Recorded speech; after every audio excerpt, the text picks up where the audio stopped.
ते इकडे नायगावकर बसले, तर त्यांचीच एक कविता आहे, शाकाहाराचं क्रौर्य. हे त्यांनी म्हणून दाखवली देखील असेल, आता मला माहिती नाही.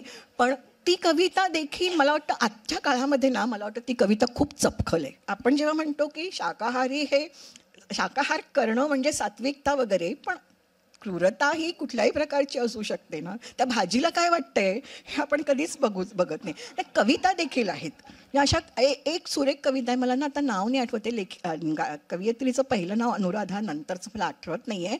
बिरडं सोलताना ही जी कविता आहे ना, मी आणायला विसरले. त्याच्यामध्ये ती आजी बिरडं सोलताना ती मुलीला, नातीला संपूर्ण संसाराचं एक अर्थ सांगते. इतकी सुरेख ती कविता आहे. माझ्याकडे, पण मी आणायला विसरले, नाही तर ती वाचून दाखवली असते. म्हणजे कविता हा देखील मला वाटतं भाकरीचा चंद्र म्हणून देखील कविता आहे. ह्या ज्या कविता आहेत त्या कविता ह्या देखील खाद्यसंस्कृतीचं साहित्य म्हणून पाहता येऊ शकतात.